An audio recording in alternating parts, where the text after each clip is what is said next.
Welcome to Who's Right, What's Left. I'm your co-host, Melissa Reinhart. And I'm Matt Neubauer. We're here to discuss some of the important issues that face Americans today and have some civil discourse and banter between friends and parties. Who's right? What's left? Welcome back, everyone, to Who's right? What's Left. Now we are joined by the Allen County Democratic Party Chair, Derek Camp. Thank you for joining us Thank tonight. You. But first, Yes. I want to call out our new headphones. Swag. But show them the color. Red for right. And blue. I'm still Republican. Blue for Democrat. Yeah. Love them. It only took 3 different orders from Amazon to get these right. But anyway, that's another story for another time. Anyway, so we're going to talk to Derek now.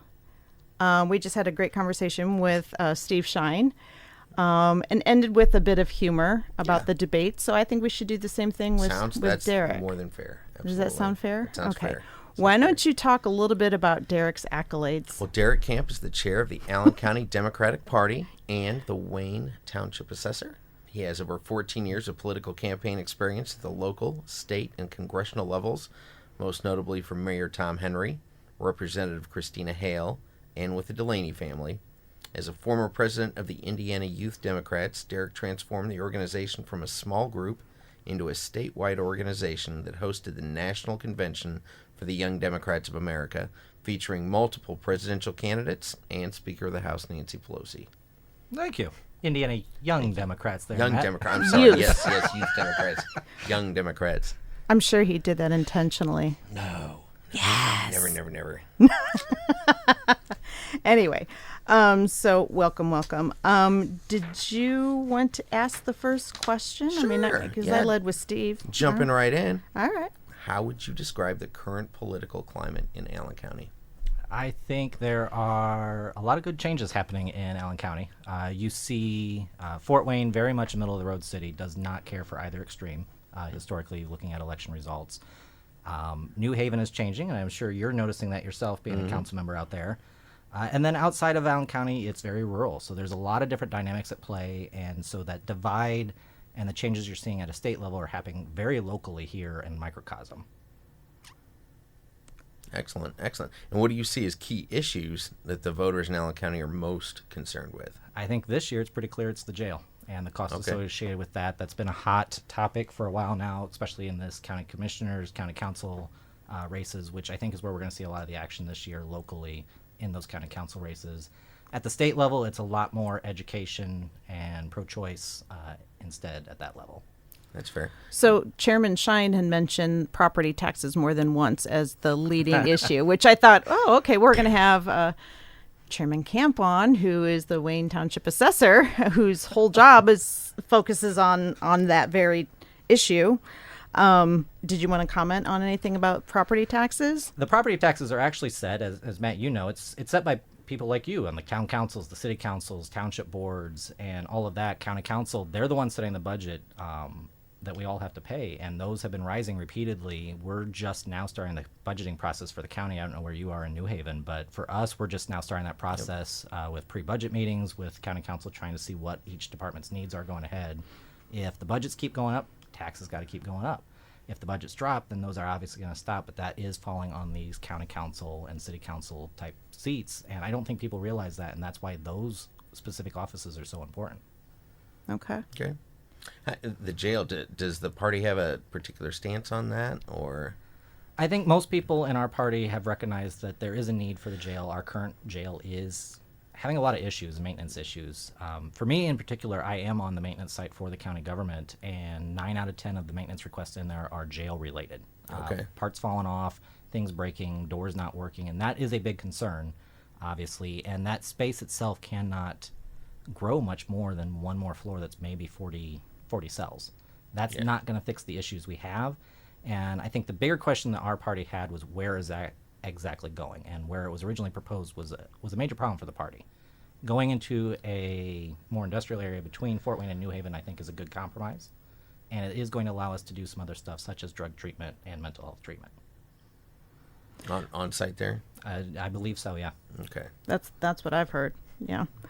What strategies is the Allen County Democratic Party focusing on to expand its base here? So I think one thing, and Melissa, you know this from last year and the last couple of years when you've run, is the constant need for getting out and actually talking to voters, doing that door to door and reaching out to them and bringing them in. I know when I ran, and I think it was the same for you, when we're out there talking to them, people that haven't really cared or gotten involved are all of a sudden getting involved because someone is at their door. I don't know in New Haven, being the other party, how that has been for you, but that is the biggest thing, making sure we're going to parades around. That was an addition we did when I became chair, is we started going to a lot of these out of Fort Wayne parades and making sure we're there. Sometimes we have more participants than the Republicans, sometimes not, but we are there and we're showing up and people are starting to see that. Great. And how do you plan to attract younger voters? I mean, I know this is tough. It's tough for both parties, and I know this is something that's been a focus of yours, especially those from diverse backgrounds. I think part of it is, again, the parties are there to provide structure, but a lot of it, in my mind, comes from the candidates themselves. They have to be willing to go out and engage with these various groups and talk with them about their issues and get them in. We're there to provide the structure, but people don't show up for the party, whether they're Democrat or Republican. They show up for the individual candidates that are running. Those are the people that inspire people to get involved. Those are the people that can inspire people to get in. My job is not that per se as party, because people don't show up for the party. They want someone who's going to be there to work for them. Yeah, Sure. That's for somebody to get excited about. Speaking of which, are there any upcoming local elections or campaigns that the Democrats are particularly excited about? I think I've already kind of mentioned the county council this year. That is going to be a very exciting race, I think. We've got a couple great candidates in Kevin Hunter and Nina Bailey running. Nina did very well in the primary, brings one group of network with her to the polls. Kevin also has run before, has that experience, and will bring a different network of his own to the polls. And I think the interesting thing that people don't realize on that race, it's not covered by straight ticket voting. That straight ticket button does not include county council. So there's a big drop-off in the number of votes that race gets compared to the other countywide offices. That gives us an opening. And if you look at 4 years ago, Kyle Curley only beat the Democrat by 7,200 votes in a county this large. That is not a lot of votes that we have to swing in order to get that. And Kyle lost this year in the primary. So it's not an incumbent now, and that gives us an even better opportunity. All right. I know Steve said they're all in for the county council races. So Everybody's excited about that. Everyone's excited. Absolutely. Steve and I have identified the same races the last couple of years. Yes. Well, that's no surprise. You both know what you're doing. So, Well, and how does the party support the local candidate? So for me, campaigns are two parts. And Melissa knows this well, having been through this. The first phase of a campaign is the candidates have to go out, identify their supporters, and persuade more voters to be their supporters. Where the party comes in then is giving them advice, giving them the tools and resources throughout the year to go do that. And then we take over the GOTV efforts, our get out the vote efforts in the fall, doing the absentee chase, doing the early voting push, making sure that we're all working off the same list to get these voters out. And it's our job to turn the voters out. It's the candidate's job to ID them. So how does the party collaborate with state and national DNC organizations? What kinds of relationships and I don't know, idea generation is there with them? So between the county and the national, there's not a lot of direct contact. It all filters through the state. And I will say our state chairman and I talk at least once every week or two. We're in constant communication. If not with him, I'm in contact with one of the staff. They provide resources to us. We have regular monthly chair chats of all the county chairs in the state with the state chair, giving us that information so we can make sure we're doing our job. There are some other things that we've started in recent years as well. The Floyd County Chair has started at some of our events like French Lick when we go down for IDEA in August, a chair roundtable. County chairs getting in a room, walking through different issues that they're facing, because there's 92 county chairs. We haven't all faced everything, but someone has and can walk us through that. Another thing that just started this May that we are working on, that me and the Vanderburg chair have started, is getting the 11 large counties together. We face different dynamics than the other counties in the state because we are so much larger. We have different constraints, different opportunities, and so we're now starting to communicate and walk through different aspects of how to run a GOTV program, how to increase our fundraising, different things. We've all done different things well, and so we're trying to start sharing those ideas back and forth with each other. Well, and that really gets at what my next question is how does the Allen County Party influence the state? Well, you just mentioned our Allen County Democratic Party with the other larger counties are getting together to serve as a model, it sounds like, to create a model for the others. Yeah, especially when it comes to our Get Out the Vote efforts. Allen and Vanderburgh are kind of leading the state right now. It's not the traditional blue counties of Marion and Lake. They still have their programs, but Allen and Vanderburgh are really kind of stepping it up and hitting different things. And we're doing it in very different ways, too. So it's giving some other counties some opportunity to really kind of take a look at and see what fits their county. They have choices. Yeah. Okay. So what initiatives or events here in Allen County does the Democratic Party organize to engage with the community? So we push extremely on our candidates to go knock doors. Melissa knows I was on her constantly to get out and knock doors when she didn't like it. Only 8,000 last year. Only 8,000. We are also sharing with all the candidates, like, here's how many doors you've done. Here's how many your fellow colleagues have done. Okay. And it turns it into a little bit of a competition. And I was a little worried last year, and then it finally did, and they were all trying to outdo each other, which helps. We will go to different festivals. We'll be at parades and engage there. And making sure that we're reaching out. Nice. Yeah. Did you want to ask? Sure. How does the Democratic Party reach out to traditionally unrepresented groups in Allen County? Unrepresented? So underrepresented. Okay. Again, this is going to be a repeat of what I've been saying. I'm a big believer. My background in those 14 years has come from the field aspect. That's where I came up. It was constantly knocking doors, constantly being on the phone, going out to different areas and talking with them. And what I have found in those 14 years, not just here but around the state, is when you're at someone's door, and I love going into some of these underrepresented areas or areas that don't vote as much, because people don't do that. It gets their attention. They are so thankful. They're much more willing to engage with you. And just having that conversation means they're much more likely to get involved, whether it's voting or even getting involved in volunteering for a campaign. The biggest thing is here, one of my best times canvassing that I talk about in trainings is, it was in 2014 knocking doors for Jack Morris when he was running for state senate, going into East Central, an area that hadn't really had anyone come into the area a while. We go out there and everyone was thrilled. They're like, no one's been here in years. We enjoy talking with you. Like, we want to be involved. On the flip side, what I always say is my worst experience is in Carmel. Not a place you would expect, where I've actually been chased off by a gun. And it's just a little bit different. So it is getting into these areas that people overlook and actually having conversation on their door that I think is the biggest thing. And that's where we're pushing our candidates to go do. And what role can those individuals play with the Democratic Party?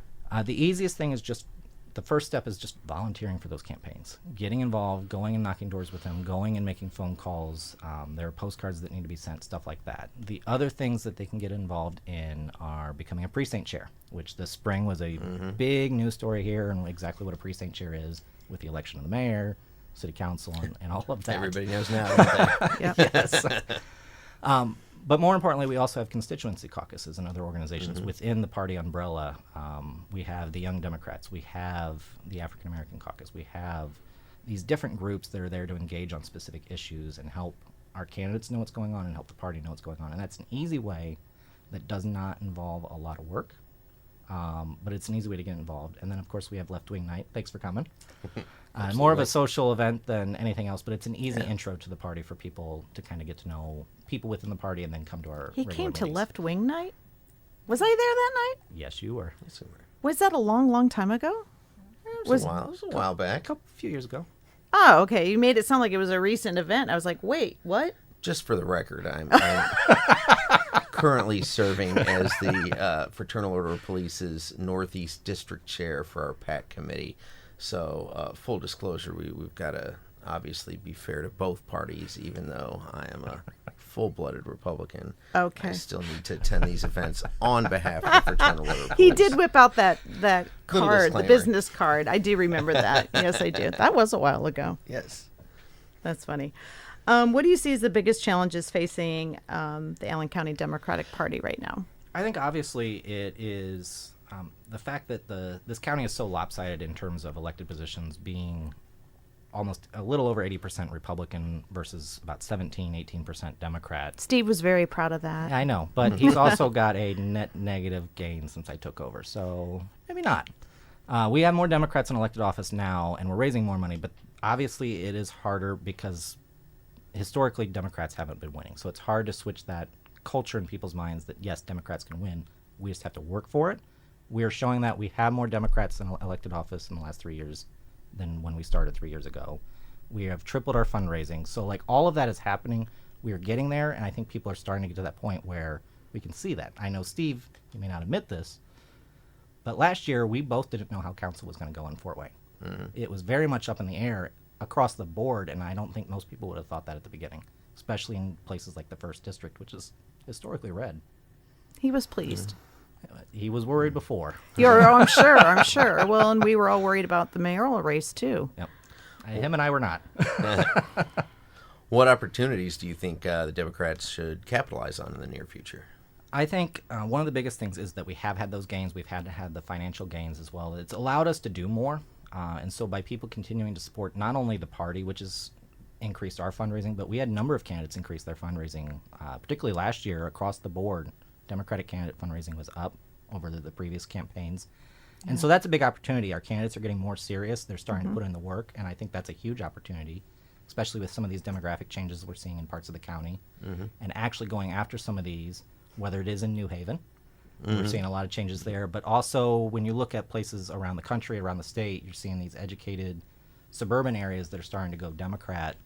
And so identifying that and going into the St. Joe townships, the Aboit townships, the Huntertown and Perry townships, it's not going to pay off immediately, but it is going to be something Down that the we road. can keep pushing. Yeah. What are the Democratic Party's top policy priorities for Allen County? What do you see them as? So I think we actually have a card that we give out to our precinct chairs to pass out going door to door if they're not carrying candidate lit. And on there it is workers' rights, workers' wages, making sure everyone's getting a fair wage. It is also reproductive health care, making sure that everyone gets to choose their own reproductive health care, whether it's birth control, abortion.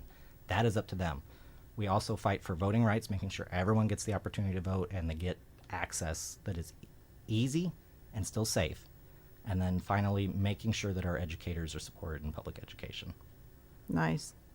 I know Stephen mentioned this idea of voting centers to make voting access easier. I really like the sound of that. I mean, I don't know what the logistics, it sounds like that would be a really complicated thing to make happen, but I'm sure there are things that we don't know about this. It seems very easy. Like, well, it seems easy, but I'm sure the water's much muddier than. Yeah.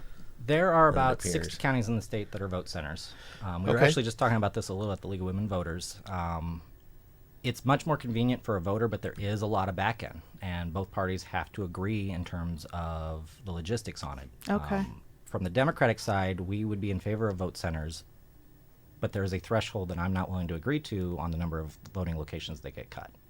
And so if we cut too many of the 110, 120 locations we have, it does not have the extra benefit. You mean of the regular precincts? Yeah. Okay. Yeah, Okay. so there would be some cutback, but if it drops too low, that's obviously not something we view as beneficial because then you have to drive farther. And for some people, that's not a logistical Right. thing. That's not an option. Okay. A lot of people think it would save some money, but again, there's a balance there. And then one thing that I don't know if Steve mentioned or not is both parties are finding it increasingly difficult to get poll workers. He did mention that. Yeah. Oh, yeah. It's Yeah. across the board. Yeah, we had 40 drop the final week this primary. Wow. And so going to vote centers is not going to be the magic cure-all for that because, again, you still have to have so many locations. Right. And each of those locations might actually need more poll workers because you have to staff it as if there's so many voters going to go through there, regardless of whether they do or not. Do you think it would be beneficial to have start trickling in more early voting locations? I do. Right now, I think we've got some great locations. I would like to see one more out actually towards New Haven. There is nothing out that way for the eastern side of the county. I think that is a place where we could add in more. That would as be far great. as locations, I think that makes a lot of sense. My bigger concern on the early voting that I'd like to see or a bigger push is more hours, more satellite locations. Right now, depending on the year, it's either 4 days or 8 days, and that's about it. Sunday voting would be also very good, too. That it gets taken advantage of a lot in other places that have it. Okay. Makes it very good. I honestly, as far as vote centers, the location, Marion County has switched to this back in 2019. And it seems to work there, but they still have almost the same number of polling locations. Okay. Okay. So, Did you want to ask the long-term vision question? Because I'm curious Sure. what his Yeah, response is to that. What is the Allen County Democratic Party's long-term vision for the community and the party's role within it? It's a long one. She wrote it.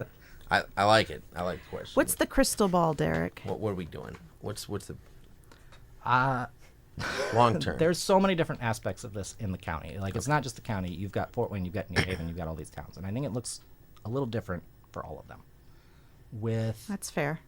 all of that, I think it's a lot easier to say that Allen County is going to be a little bit more balanced, especially with these proposed changes with county council that are coming on. Whether that is in the next 2 years or after the end of the decade, there is going to be, because of that, a little bit more balance by switching to districts on that county council, I would envision, which is going to allow us to fight for those wages, for better taxpayer representation, better budgets that aren't constantly increasing taxes, because this is an all-Republican county government.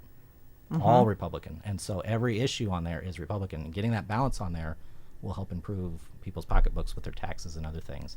In Fort Wayne, you're going to see it continue. Commentary on that, Matthew? No.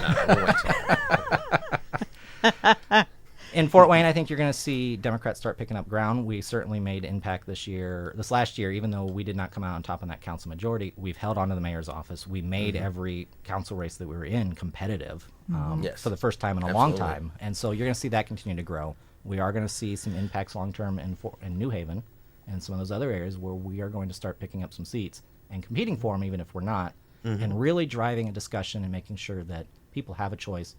People have the ability to get good representation, whether it is Democrat or Republican. If there's not that opportunity to have some competition, you're going to get the crazies in your party that take over, and I'm sure you don't appreciate that either. Nope, absolutely. Absolutely. Is this not. making you sweat now Not that at the all. New Not at Haven all. is a focus? No, Okay. not really. You seem pretty confident there, Neubauer. I've Well- already been recruiting for 2027 out there. Nervous laughter. Are you knocking doors yet? Every time we have a parade. Oh, jeez. Oh, my gosh. Oh, my goodness. Okay, so, as we That's it for said, the- yeah, that's it we for the book report. it's very concise. It's book report. You're welcome. You did wonderful, by the way, segueing into her written next question. That was wonderful. That was smooth. Very smooth. You're Go being a ahead. smart aleck. No, I'm not. No. Anyway, Seriously. But the debate. Segue was the debate. We wanted to, your impressions of the debate. He asked Steve that, and have at it. I know, right? Well, you can just say on, whatever you'd like. Just on like a national Yeah. level. Yeah, I mean, yeah. So I think there were two debates that happened that night. And I think it goes back to the first televised debate. I think it's a similar situation. What people saw versus what you can read on a transcript, they don't match at all. What you saw on the TV debate is President Trump, who lied consistently and did not get that fact checked, and President Biden, who did not have a good night. It was not a great night for him. But when you look at the transcript and actually read through what was being said, Trump still lied. That does not change. But the answers that Biden gave when you were reading them come off very much in a better scenario, in a better light than what he was saying. And that's just a performance thing, not a subject thing. Okay.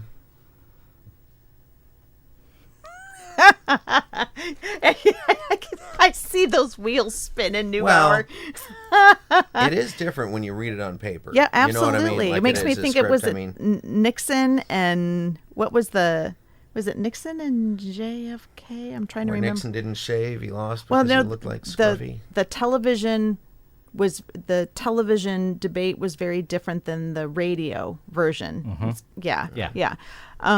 Perceived differently. Yeah, perceived But- very differently. Honestly, though, I mean, I know Here it's we your go. boy. You're gonna back him. Everybody's already made up their minds. But like, is he gonna make it another 4? Is he fit for that? Is Trump? I mean, I guess you're voting for party and policy, right? I mean, It is policy on this, and President Trump is got his own issues. He's going to take us down a very dangerous path, and I think a lot of people would agree with it.